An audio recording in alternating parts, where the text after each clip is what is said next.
You're listening to CoBB, Conversations on the Business of Brands, with Sudeep Chawla and Sharan Raghavan. So, ladies and gentlemen, we have Mr. Sharona Raghavan at our disposal today. And it is my turn to interview him. Now, he has been busy doing branding and brand strategy for a lot of small business owners. So, that is where we start from. And I would then progress to asking him about how his experience has been and what is his advice basis all of his work that he has done for all the small business owners as well as startup owners. So let me start. So, I've known you for what? Maybe for about 15 years, and I still can't get over the fact how you pronounce my full name. I know Hmm. even a voiceover makes my name sound funny, but that's why we stick to Sharan. Simpler for everybody. Correct. No, it is. It is. Okay. So tell me, Sharan, you've been interacting with a lot of small business owners. What's your observation? What is their outlook like, especially towards branding? Right. So that's why I picked this topic to kick off the entire podcast itself, right? To say we are going after the small businesses to help them build mega brands and build better brands. And what I notice with a lot of the startup founders is that they are very focused on efficiency. And even as Indians, we have been very efficiency driven. Like good things for cheap is always how the countries evolve. And that's their mindset. And they don't necessarily have, I'm not saying all, a lot of them don't necessarily have a long term perspective on the kind of brand they want to build or even look to take the efforts to build a brand. Hmm.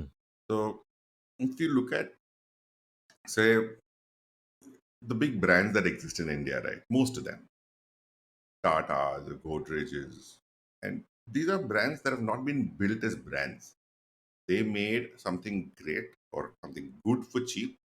They brought in manufacturing efficiency, Hmm. which has built credibility over time, and they have managed to capture people's imagination and get a sense of trust.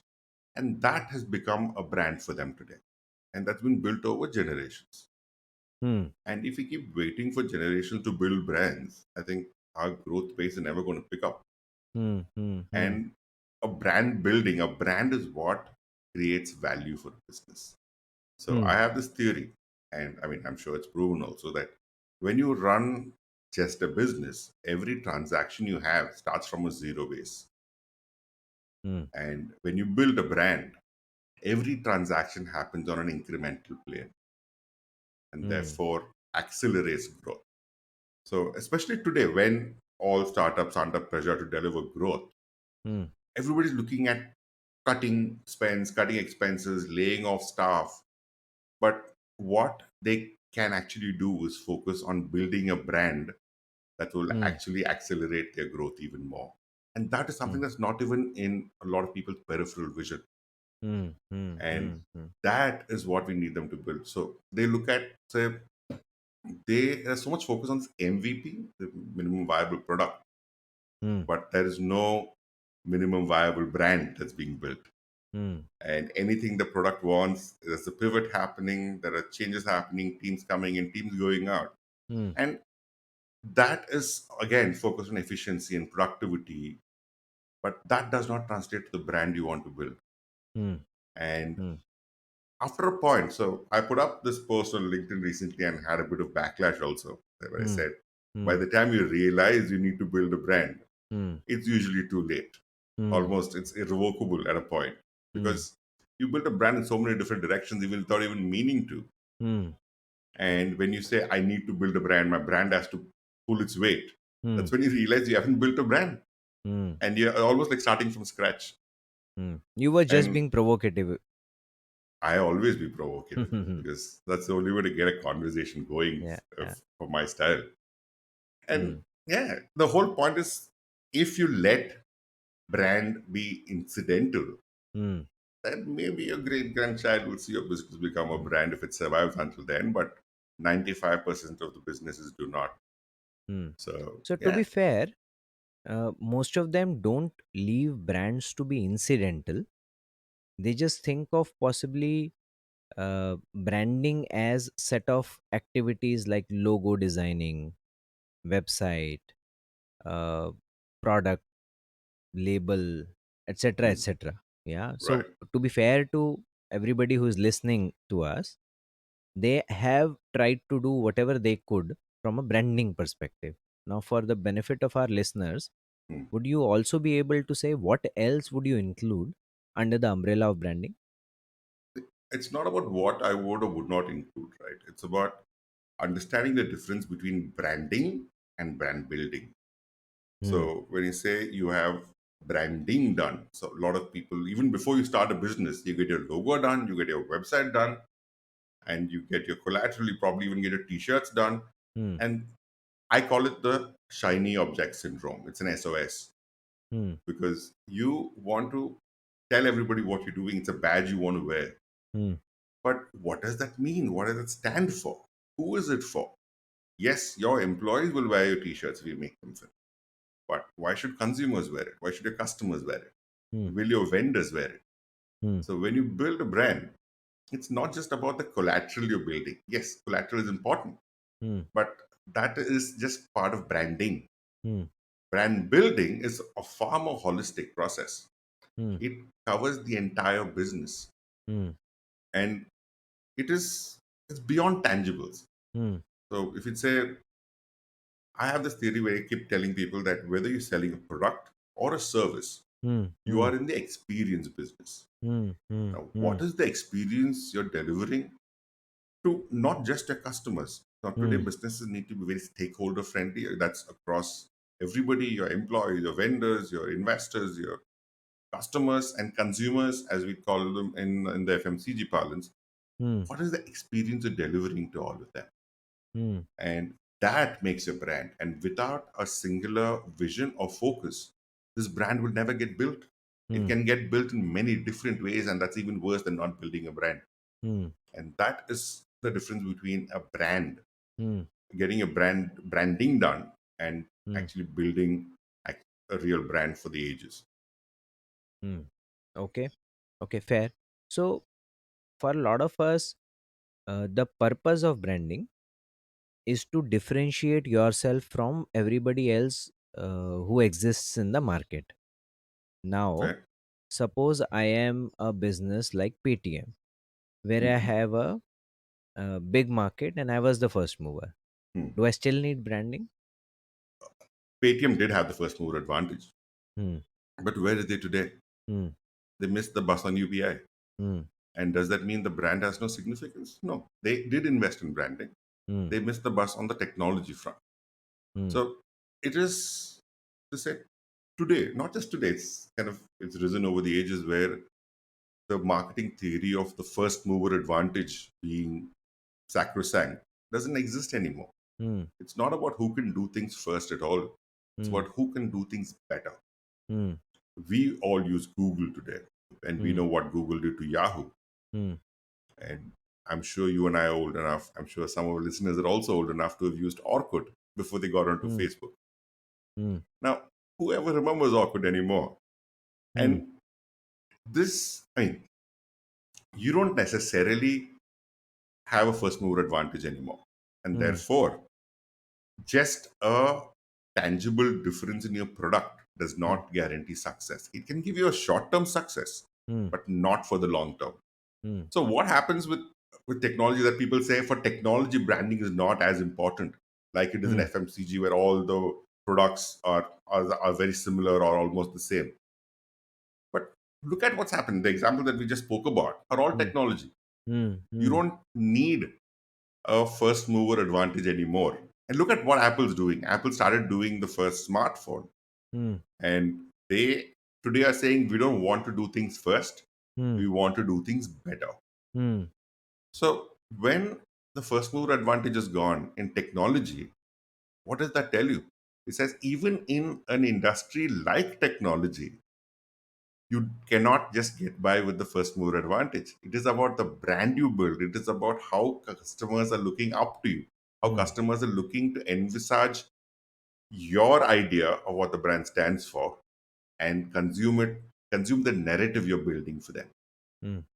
And that is pretty much where your branding is. And the whole point of USP has been overrated.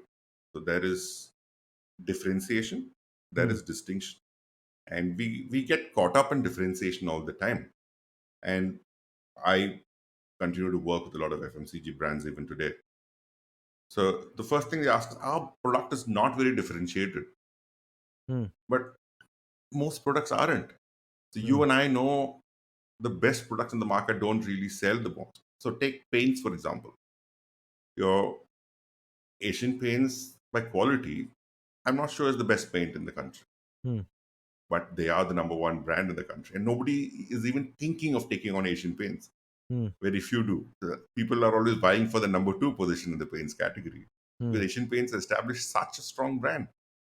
Mm. I think AkzoNobel's Dulux, right? The brand, Mm. their Yes. brand on a technical level, I think is sometimes claimed to be superior.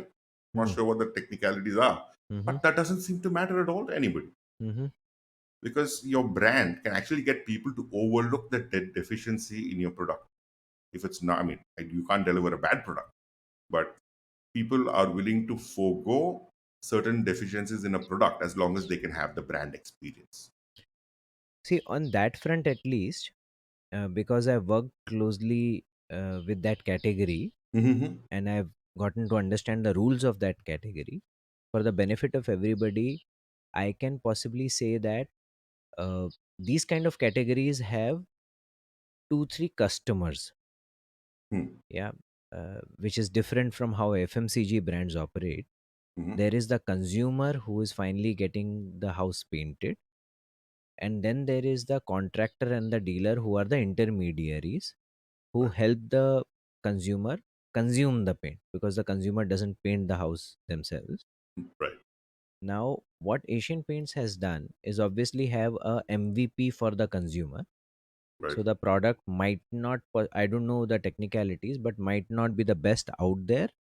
Yeah, but it is good enough, and consumer will never complain about it. What they've done, however, is that in their service bundle Mm-hmm. they have built such significant advantages for contractors and dealers that they will find it difficult to go get those advantages with any other brand. Right. The kind of service model that Asian Paints has created, the kind of predictive mechanisms they have Mm-hmm. to make sure that they are able to get their shades right, Right. get the stocking right, etc. Mm-hmm. Nobody else in the industry has. Right.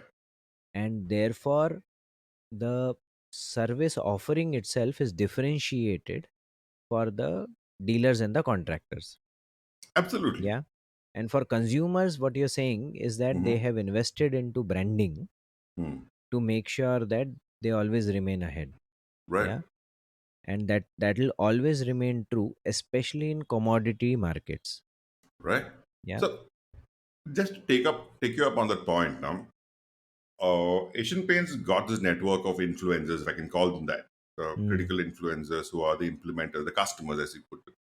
Now, even if another brand managed to build a network of these influencers, it is the it is the end consumer who's actually going to pay for it. Mm. The consumer's confidence in saying yes to an Asian Paints when recommended by this customer is far higher than the same customer, or rather the channel partner or the influencer recommending another brand. I Hmm. think the same goes for Fevicol. The moment you say these brand names, right, you don't want to move away from them. The customer's inclination to say yes to these brands is Mm. because the brand has been built in such a manner. I'm not saying the backend is easy to build. I'm saying even if the backend was built by another brand, the consumer affinity will make them decide in favor of Asian Paints and Fevicol. Think you had made your point earlier Mm. also by saying that despite being the first mover, Paytm invested significantly in building the brand. Right. Yeah. So when they said Paytm Karo was as much about creating a habit with people, as much about making Paytm synonymous with all kind of digital payments. Exactly. Yeah. Exactly. So therefore, they also felt the need that despite being the first mover, they will need a brand to remain ahead. Yeah, yeah, absolutely. You're listening to CoBB, Conversations on the Business of Brands. Your hosts are Sudeep Chawla, marketing practitioner, business leader, and educator to advertising and marketing professionals, and Sharavana Raghavan of Vitril Innovations, consultants to consumer facing brands and businesses. For more information, go to copcast.net. If you find this podcast helpful, please help us by telling your friends and rating us. Okay. So, for example, we spoke about Asian Paints, we spoke about Fevicol. Hmm. Yeah. And therefore, we said that these are the product brands which Hmm. invested into becoming consumer brands Right.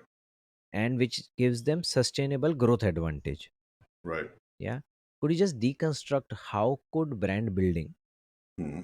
give growth advantage Hmm. to a particular brand or a product? Right. So when I said we just discussed about how the consumer's affinity to say yes drives growth. I think that's the Hmm. most commonsensical example we can use. But say when a brand is built successfully enough, it gives the business a sense of insulation to Hmm. even to external factors. Like, for example, the pandemic that just happened or Hmm. is happening. I don't know if it's over. Hmm. But the brands that were built strong, they actually feel the pinch or feel the hurt of an external trend a lot later than the smaller brands do. And they also have the tendency to bounce back a lot faster. Mm-hmm. So I think we are now zeroing in around the anniversary of 9/11. Hmm. And Southwest is a great brand we can discuss. We can go on and on about how the brand was built, but just the snippet of what happened during 9/11, it's also documented that all the airlines were grounded and they are a budget airline. Hmm. I don't think they even had a loyalty program. But the passengers who had flown Southwest, they realized how much losses Southwest is making. Hmm. And they voluntarily sent in checks saying, you Hmm. guys must be going through a bad time, here's my money. Hmm. And this was done even without the brand asking for it. Hmm. So that is the power of a brand. Hmm. When you are building your own business, it's only you fighting for it. Yeah. But when you build a brand, your consumers start fighting for it. There is this Hmm. example of Satyam Cinemas in Chennai. Hmm. And it's become, or rather it was such a core part of the Chennai culture Mm-hmm. that when Satyam was to be sold to PVR, people took Hmm. out a protest. It says, you can't sell our Satyam to PVR. Nice. Obviously, none of the protesters had a legal claim to the property or Hmm. the brand, Hmm. but they felt so close to the brand Hmm. that they were personally hurt that the brand was being sold. Hmm. So Hmm. that is the power of a brand that you build. And Hmm. the more Hmm. consistently you build it, it's not just you, people are pulling it with you, and that's when exponential growth begins. Hmm. And today, people are not just looking to transact, people are looking for connection. And businesses tend to ignore the fact that they're looking for connection and stick to just transactions. And you need just to make them feel special, take them on as partners, and build your brand with them. And why do people even go to Starbucks? I Hmm. go to Starbucks. The coffee is not the greatest. And they don't even claim to sell coffee anymore. It's just the experience of being there. The consistency of the experience that you get at Starbucks Hmm. is all that you're going there for. And that is the brand. Starbucks today is even considered a bank. They seem to have more money than other banks do because of their loyalty program. What is their loyalty Hmm. program? You buy 10 coffees for 500 rupees, then give you one coffee free, and Hmm. people are still willing to pay for it. People pay in advance for it. People pay so much in advance that they're so cash rich as a brand. Hmm. And I mean, it's more in the US than anywhere else, but even here, their Starbucks cards are picking up pretty fast, and they're Hmm. doing a lot of business on their Starbucks card. Hmm. So, so the crux is that with or without a product difference, your brand that is preferred by customers will always soar ahead of anybody who's even tangibly better than yours as a product or Hmm. service. Okay. Okay.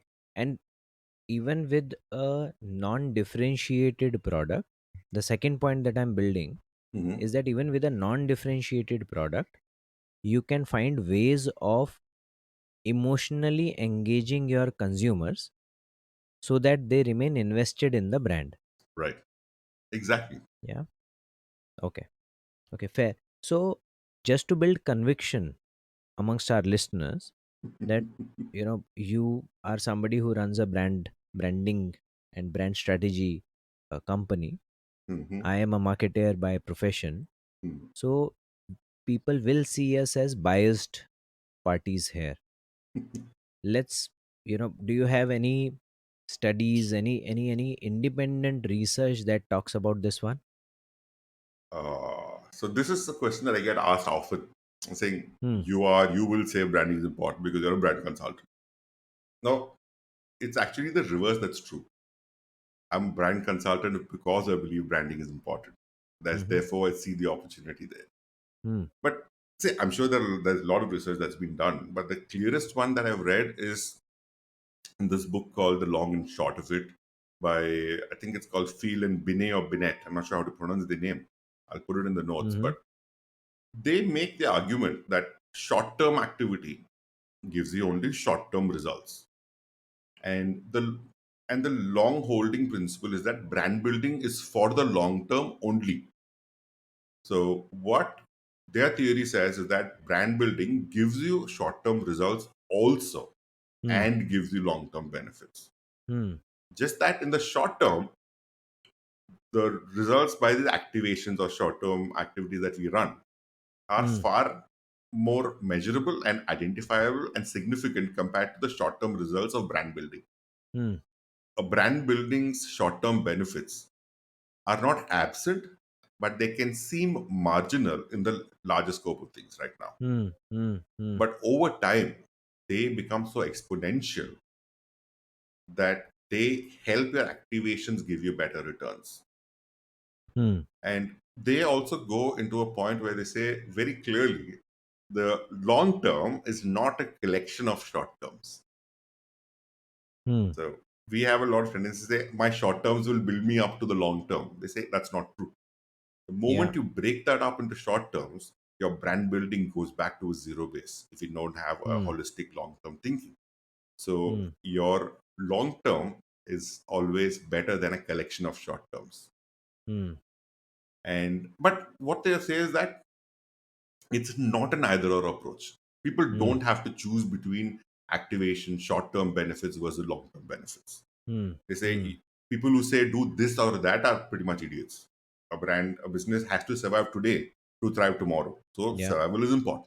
Yeah. So they advise a split, they advise a balance between the two. I'm not Hmm. very convinced about what exactly this they say invest 60% of your marketing spends on brand building and 40% on activations. But Hmm. I don't believe that. I don't Hmm. believe that rule should hold. I think what they mean to say is that prioritize your brand building more, as in 60% for brand building. When they say it says brand building is more important, Hmm. but I think people shouldn't read too much into the split they're giving. It will Hmm. vary from a brand's needs, a category activity. So it has a lot of permutations and combinations. So Hmm.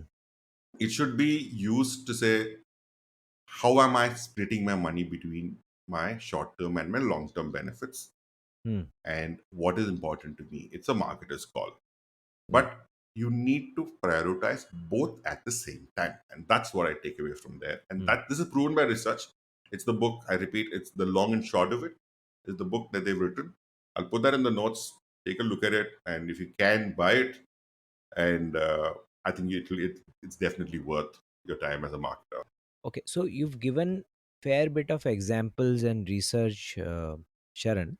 Hmm. However, most of them have, you know, are brands built in primarily US, except Yes. maybe Paytm that we spoke about. Yeah. Yeah. Fevicol and Nation Paints also. But yeah, But again, those are, brands that have been built over a very, very long period of time. true, Yeah. true. You're right. Paytm is possibly which can come closer, which most of our listeners possibly will be able to relate to. Yeah. Is Right. there any other example that has really impressed you and you would want Hmm. to quote it for our listeners, that they can study and then possibly seek to emulate some parts of it? This is where you get me to shoot myself in the foot, right? Because my entire spiel in this episode has been about how brands are not doing it, and you put me on a spot to say, how is the brand doing it? I'm Yeah. like, Yeah. no, but it's not like nobody's doing it. Hmm. So one brand that actually comes to mind when I think of the new age brands getting branding right is Mamaearth. So Hmm. they have done phenomenally well in the story that they've built for consumers. Mm-hmm. So they have spoken about safety that's Hmm. good enough for your baby, and it is Hmm. natural. These Hmm. are pretty much the takeaways. And the point is, it is nothing new. Hmm. Baby cat brands have been saying this forever. Hmm. That safety for your baby, this is how you care for your baby. And even carcinogenic brands have been saying that. Hmm. Say it is safety, and that is why it is for your baby. And people have been buying it. To get Yeah. into that category, cut clutter with the same proposition takes branding. That Mm-hmm. is what I call. I'm not talking about the identity logo, all that's great. But the way they built the narrative around it has been magical. And what they've done is they've started with their own story. They Hmm. started with their own personal story. The way they framed it is that they wanted something for their baby, and when they couldn't find it, they went out and made the best version possible. And that already puts their product on such a pedestal that it's Hmm. preferred by parents, Hmm. and it is by parents for the babies. Hmm. And they even call themselves, right? The founders call themselves the chief mom and the chief dad, Hmm. and that's the aura they're building around it. Hmm. And they've been consistently treating their business. I mean, everybody says the business is the baby. For them, their Hmm. business has actually been the baby. Hmm. And I remember they even had a baby photographer come in to do their product shots. Hmm. I'm not sure if it materialized into the effect they wanted, Hmm. but you get a thinking there, right? The Hmm. way they want the brand to be perceived, the way they want the products to be perceived is from the parent outlook. They're talking to the parent and everybody. So we did this research for another consumer brand of ours. We're doing this Hmm. focus group, and we're talking Hmm. about personal care brands talking to the top of the pyramid, 1 lakh plus income households. Hmm. And we put a few brands in the mix. Hmm. And we asked them, so what drives credibility in a personal care brand for you? And they said claims and certifications. Mhm. Okay. So there was one brand which had like 9 certifications around that. And one brand had three, four, and there was Mamaearth, which had one certification, which is Mhm. made safe. So when we asked them after a point, asked them to choose which brand do they trust the most, they Mhm. said Mamaearth. Hmm. So he said, okay, you said certifications, but that brand has 9 certifications and Mamaearth has just one. Hmm. Why do you pick Mamaearth? Hmm. No, because Mamaearth. They such is the branding that they didn't just get there by running conversion campaigns, right? They've built the brand to cue safety, safe enough for babies, and Hmm. therefore safe enough for anybody. Hmm. I believe their branding has been done really well. How old are they? They must be what 2016, I think they started, Yeah. 15 or 16. Yeah. Yeah. And look at how I big they guess become. 16 or 17. Yeah. Yeah. And look at how big a brand they've become already. Hmm. Hmm. And Hmm. that is what brand building is. Hmm. And consumers start batting for you even before you do. And Hmm. that is what startup founders should focus on. Hmm. Hmm. Hmm. No, I think, Sharon, that's a great example. It is also relatable because it's been done somebody who looks or seems like us within the Hmm. Indian ecosystem. Hmm. Again, a digital first brand Right. who had all the opportunity to throw their entire money behind just performance marketing or Exactly. generating leads, etc. Yep. But they chose to focus on performance marketing alongside building a brand for themselves, so Precisely. that they are able to, as you were saying earlier, not Hmm. just do activations but do brand building, Hmm. such that it keeps helping them get better return on their investment, every Right. time that they choose to invest behind the brand. Yeah. Exactly. Okay. Exactly. Excellent. I think you know you've capped that discussion with an excellent example, and possibly have made a very cogent point for all small business owners to consider. Hmm. And before we wrap this up, I think it is only prudent for us to just summarize what Right. we discussed. Sure. So, and please correct me wherever I go wrong. Oh, So, we spoke sure. about the fact that a lot of the focus of business owners remains on process versus the branding. Mm-hmm. And the case that you made was that it is not either or. Hmm. Process is improvement. You need to definitely get your service offering right or your product offering right, but not at the cost of branding. The branding should happen alongside. Right. And the claim that you made was the more you invest into branding, the better returns it will give you in the longer run. Right. Yeah. You also quoted a study Mm-hmm. which is published in a book called The Long and Short of It. Right. Yeah, where they speak about the fact that over a period of time, it has been proven that brand building helps in short term as well as long term, Right. even if it might not seem measurable in the short term. Right. Yeah. We spoke about the fact that branding goes beyond just your product label, website design, etc. Yeah, those are some of the elements that are possibly Branding. visible to you. Yeah. Yeah. But brand building is not the same as branding. Yeah, so Right. therefore, branding elements will be dime a dozen. Those are the shiny objects, as Sharan calls them. But brand building is goes beyond tangibles and forms a lot of intangible trust, affection, faith that you build in the brand. Right. Uh, that gets then reflected in the consumer affinity that you are able to generate.